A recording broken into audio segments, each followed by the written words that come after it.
Infinite colonists, infinite food, infinite mortars, and basically infinite everything. Because today in Rimworld, we're going to be combining a little exploit regarding fluid ideologies with the Vanilla Outposts expanded mod to create a gulag so large that we generate enough materials to collapse the economy. I'm the Kleaper, and before we get to the video, if you enjoy the other stuff on my channel, consider subscribing. You'll also be notified when I post videos and become an immortal god. Anyways, let's get into the video. Starting with this depraved ideology of dancing troglodytes. Now, the ideology that we're using is a fluid ideology. What this means is that we can get development points to reform our ideology and add precepts. Development points are gained by converting people or doing rituals. And with fluid ideologies specifically, there's some very broken interactions regarding that, which we'll get into. Naturally, to do this, we need 6 dance parties as our main rituals. Our colonists aren't particularly impressive because we don't actually need anything specific for this to work. And getting into the game, we actually have a pretty good start already. Also, wait, what the heck is this formation? This is actually insanely good. So given the map layout, it makes a lot of sense for us to just make a mountain base. Now, I was looking at my colonist mood, and I actually totally forgot I had this as a precept. This actually has nothing to do with what we're doing. I just made a mistake here. Although looking at the icon for our ideology and then looking at this, I don't know how I feel about that. We got some visitors, and they are looking like teal versions of Jehovah's Witnesses. What the hell are those outfits? And they left us a gift. Surprised it's not a Bible. So priority number 1 for us right now is to get this whole room smoothed out. For right now, it's gonna be our main barracks, but when it's all done, we're gonna use it as a light ball room because the dance party rituals actually gain quality from room impressiveness. Oh, we got our first raid. Gonzalez is incapable of violence, but I mean, it's probably not that bad given I think it's just some naked guy. All right, hopefully we down him. Yes, we did. Okay, he got up after we tended his first wound. Don't do this to me. Can I body block him? Wait, I actually can body block him. If I keep standing in front of him like this, he can't move. All right, either way, I really don't want him to die. Please just get downed.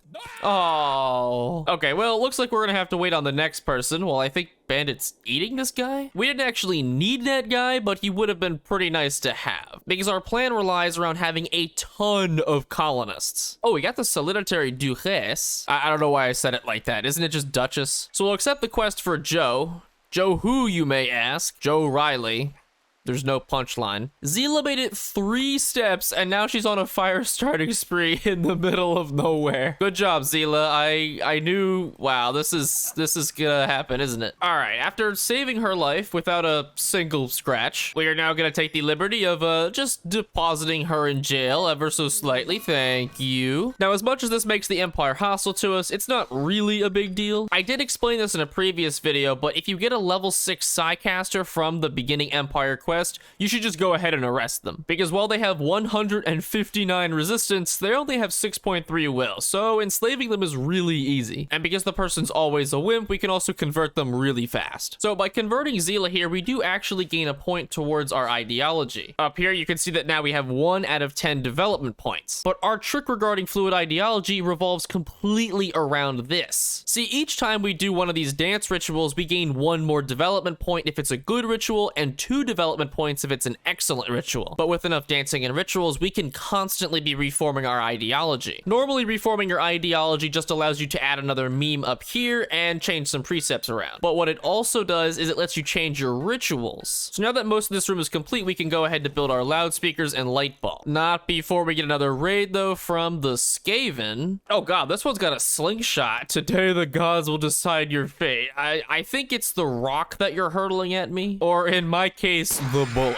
All right, and fantastic. We just enslaved Zila. Now, Zila is surprisingly extremely good because as a level 6 Psycaster, she has Blinding Pulse, Neuroquake, Chaos Skip, Smoke Pop, Flash Storm, yada yada. But Neuroquake especially is a spell that sends everyone in this outer radius here berserk, and they will all fight each other. Meaning it is basically a get out of jail free card for any raid. Not to mention that she has a double passion in construction, so we're just gonna keep her for that too. And speaking of raids, all right, Ark's chances here are probably not very good, especially considering he just got obliterated. And I can chaos skip him to up here. I genuinely didn't see where he went for a second. Can I just do it again? Oh, yep, there you go. All right, so now that we've got most everything set up, we can start to get more dance parties going. So all of our dance parties here have a 50% chance of getting another person to join our colony. And with all these bonuses, the expected quality is generally really high. Now, after doing all the rituals, we have a whopping 7 development points to work with up here, and we got both Mikey and Donovan. Now, Mikey is actually really good, so we're gonna keep it. Donovan, though, is not so good, so what are we gonna do with him? And this is where our beautiful mod comes in, Vanilla Outposts Expanded. So now Donovan is off on his own in the caravan in this random spot. Now here we would normally only have one thing to do, and that's settle, but because of the mod we have, we can now create an outpost as well. So this is a list of all of the different outposts. There are trading outposts, production outposts, mining, scavenging, science, logging, hunting, so on and so on and so forth. To start with, though, we want a hunting outpost, which is just going to have Donovan automatically hunt animals and give us food. So now if I zoom out, we can see that we have a new icon here that represents our hunting outpost. In the bottom left, you'll see a bunch of stats. Contains 1 pawn and will produce 176 light leather and 341 hair meat in 1 quadrum. Now that's not really a whole lot of stuff, but what happens if I change the animal he hunts from a hare to a muffalo? Now all of a sudden that goes to 528 blue fur and 1848 muffalo meat. Yeah, that's kind of extremely good. So we're basically just working him to the bone out here in the middle of nowhere on his lonesome. And that's only 1 colonist. As we get more and more people, these different outposts get completely broken. So I spent a little bit more time making our base just a bit better. And now we're gonna go full chub on the dance parties. So normally these dance parties have a 20-day cooldown in order for us to use them again. But doing rituals early just gives you a minus to your expected quality, which decreases your chances of being fun or forgettable. But what if that just doesn't matter? Because this performed recently can only go up to a minus 100%. But if you do some quick math here, plus 30%, plus 30, plus 20, plus 30, plus 20, that's already over 100%. Which means that if we get enough of these good things going, we don't actually have to worry about the performed recently debuff because it just doesn't apply to us. Meaning that by this point, I can just keep mashing out these rituals despite the fact that their quality is absolute garbage. And look at that, we still get people. And we also have the ability to reform our ideology, which I will do in just a second. Now we can keep going with these rituals despite the fact that their quality is hot trash. Or we can pull an epic gamer move and reform our ideology. Now I just went ahead and threw on a random meme, not really impactful. But if we scroll down to all of our rituals, I'm actually just gonna remove each and every one of them, and then add them all back as different names. Now all of these rituals are functionally the same thing as the other ones, but the moment that I click done and I go to our thing,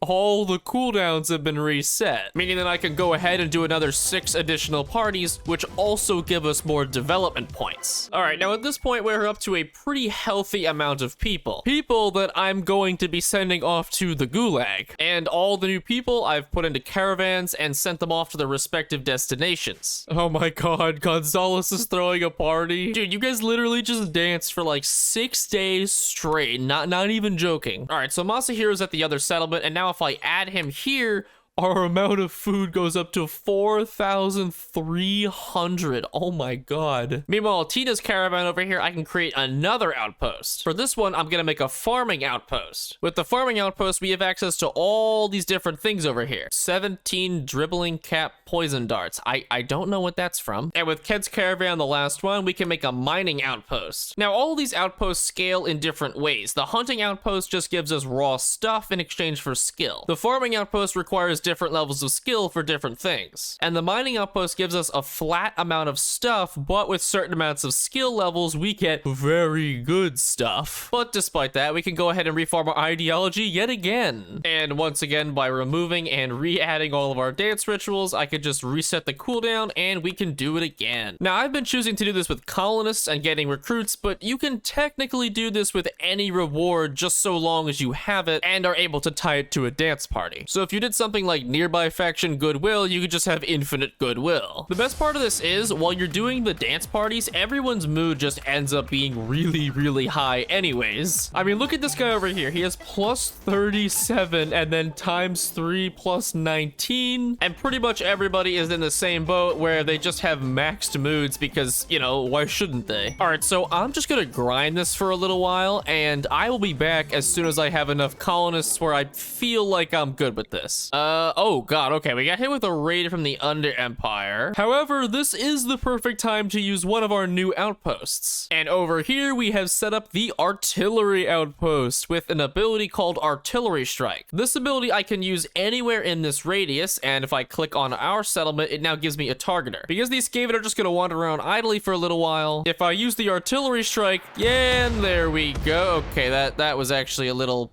underwhelming, but it does give you an idea of what we're trying to do here. You know, it's not every day that the Skaven are the ones who are outnumbered. Most of our people just have steel knives. This is so sad. Oh my god. You know, I was wondering why Joe was downed, and I have suddenly realized why Joe is downed. Wouldn't you know, a human fist hit his brain in a social fight, and now he's gone. God, I love this game sometimes. So by this point, we're rocking 5 different bases, or 5 different outposts, and our main base. Spread between all of these, I think we have something like 30 or 40 pawns. It's a lot. Now, the question that should be on all of our minds is, how are we going to use this for maximum profit? Because I'm actually about to take this entire setup to the next level. Now, first, just like all good things in the world, we need more free labor. Oh, hey, and one of our outposts actually did something special. So I have an outpost set up called a defensive outpost. Defensive outposts basically generate these, well, defensive structures and intercept raids. So this random guy right here, I guess, has been intercepted. So by killing him right here, we're actually just gonna quash the raid before it even happens. The defensive outpost also saves my other colonies from getting raided too. So I went ahead and gathered just a couple more colonists for our gulag fiesta. And so Burner, the one over here, is gonna head over to the mining colony and add his mining skill. Tom, on the other hand, is actually gonna come over here and create a new outpost for hunting. Now that might not seem like it makes a lot of sense, because why would you have 2 hunting outposts when you have the same effectiveness from just having 1? So in 3 days and 3 hours, our hunting outpost, that's a big one, will produce 1,248 blue fur and 4,300 buffalo meat. But we can actually do way better than that. See, I can actually remove my colonists from these other settlements in order to send them over to the hunting cabin. By getting all of these different people into the hunting outpost, we can increase our production. And now, wouldn't you know, we make 4,752 blue fur and 16,000 buffalo meat in 3 days. Now, you might be wondering here, was it really worth it to do that? Because the production in our other outposts has gone down significantly. However, because outposts give you their resources immediately upon when this date is up, and it also gets recalculated on that day, that means that you could just move like 30 or so colonists between all the different outposts accordingly to when each one is supposed to actually give you the resources, allowing you to basically just totally break the mod. So by setting up an outpost delivery spot right here and waiting a couple more hours for all the goods to arrive, we should become extremely rich. And just like that, the items have arrived. Oh my god. Something tells me we are not going to be having any food problems anytime soon. Although I will admit, colony wealth is a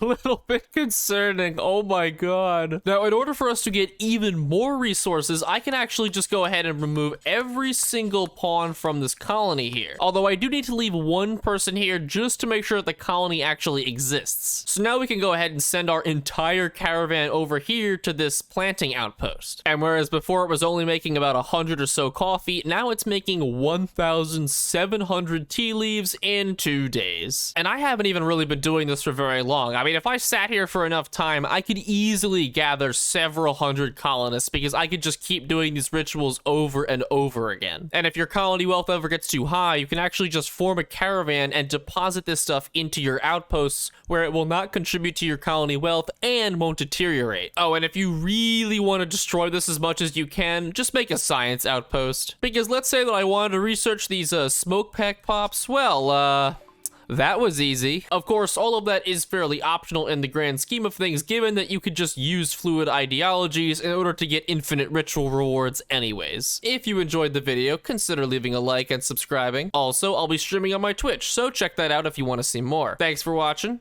See ya.